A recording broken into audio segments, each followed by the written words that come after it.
I have a hard time admitting this, and I don't want to sound alarmist. I totally understand why people commit suicide. I totally get it. I'm gonna just tell a story today. The summer of 2013 was one of my best summers ever. I DJ'd a ton. I wrote magazine articles in France all over the place, and all of the work that I had been gunning for my entire adult life was done, and my book was perfect and about to come out. And the day it came out, I have never, ever been that depressed in my entire life. Not a single thing went bad. I had really strong sales. I had great reviews. Rolling Stone compared me to Hemingway. There is no writer my age who got such great treatment for their first book. And my first book is about me. It's my memoir. I'm the guy in it, right? So then the week it comes out, you do a newspaper interview and a blog interview and you're on a TV show and you do all these things. And I gun for them. I was up at the crack of dawn. I was going for it. And then they start to slow down. And then you don't really have much more to do. So then at first I thought oh, I did all this work. I mean, I really breakneck work for years at a time. And every time I had a shitty job, every time I had to wear a uniform, every time someone, threatened me at work, every time I had to, wear the same stained uniform to the same shitty restaurant job, I said, one day I won't have to go into a restaurant to work anymore. And I didn't. The book was great. It went great. And I finally had all the time and the money in the world where I could actually do that writing. Everyone swears they would write a book if they just had some extra time and a little bit of money that they didn't have to worry about anything else. All of those things happened to me at the end of summer 2013, and I didn't write anything. The first thing that happened was I said, okay, I did all this work and now it's time for a vacation. But I didn't really know what to do. I didn't have any plans. I didn't want to go anywhere. I wanted just to stay and see what was going to happen. The saddest part was that you can't, all of a sudden you can't talk to your friends anymore. Or your family. All they think is, oh, Brendan must be on cloud 9 and busy because he's really happy. For 10 years, Brendan talked about nothing else than writing a book, and now it happened. He must be over the moon. And it sounds ungrateful to say yeah, no, my book came out. Thanks for being so supportive. I literally don't care if I live or die today. And I don't have a history of depression. It's not like this is something that happens to me and writing was the only way to get through it, or there was good days and bad days. I have always been Mr. Lust for Life. Everything is amazing. Childlike wonder at every sense of it. And still, I couldn't get myself out of it. I have no idea what this is like. It was postpartum depression. I just thought over and over again, great, now I have time to write. Then I'll write another book. And then I'll feel fucking terrible again. Why would I want to do that? And I didn't.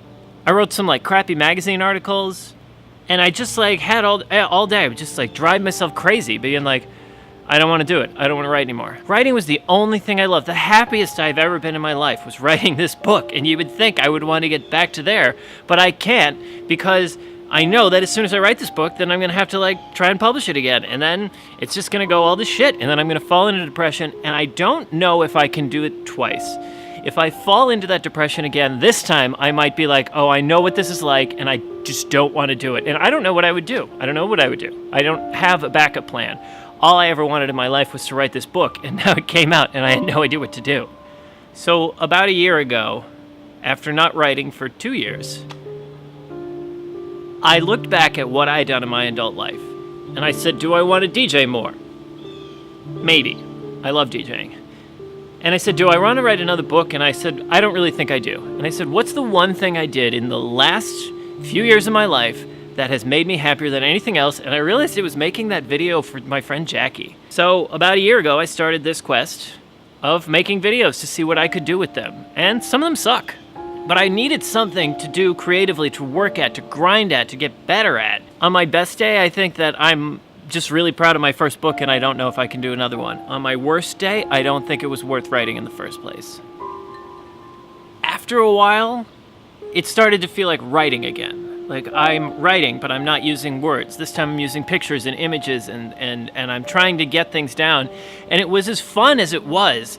When I first started writing, I would write this fiction that no one would ever read, and it's still no one's ever going to read it. Most of it sucks. But then I would come home at night and I would like blog about my night and like the day I had, and the people in my blog became like characters, and then I had people who had never met these people and they like really liked these stories. And now the only thing I could think of that broke the depression for me was I went to Cuba with this girl.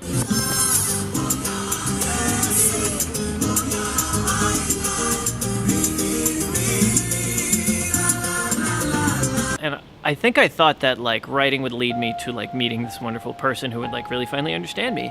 And it didn't. I went to Cuba, I came home, and we broke up. I don't know what to do with myself if I'm not writing. I want to get up every day and just bang it out. It feels wonderful, and I feel productive, and I feel like I'm doing something that I couldn't normally do. I couldn't do it at a job, and I couldn't do it if I didn't force myself to do it with that routine. And that's why I like this routine on camera.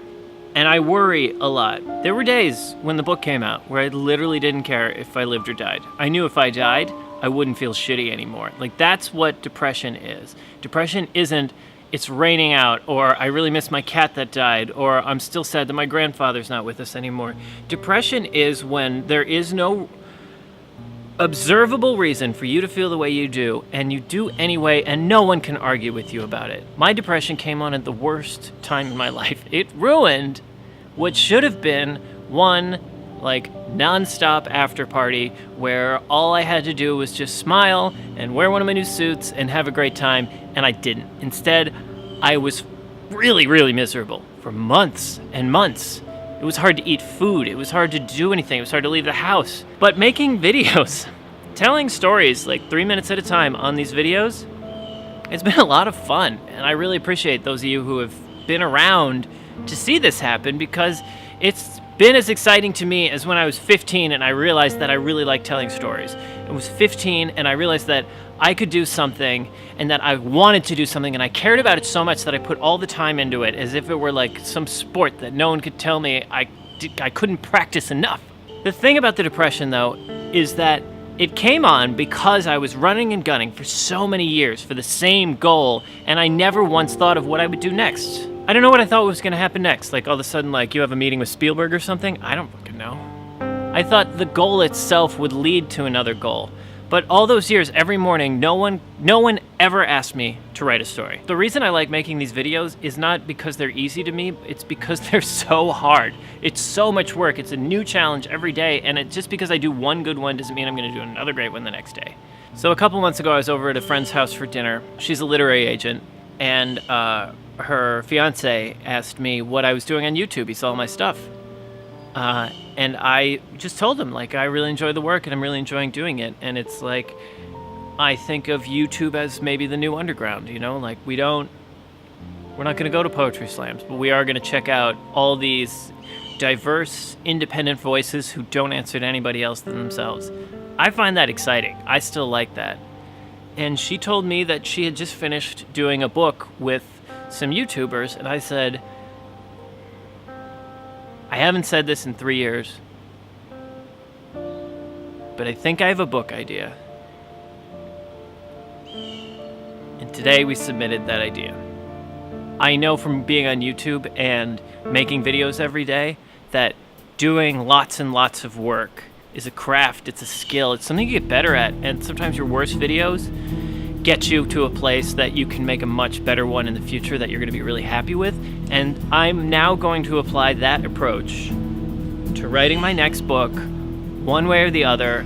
And I don't care if it makes me depressed. I don't care if the skill was not in writing a book that you're completely happy with. The skill was in letting go of that draft, putting it out in the world, and just letting it have a life of its own. San Jose. I'm going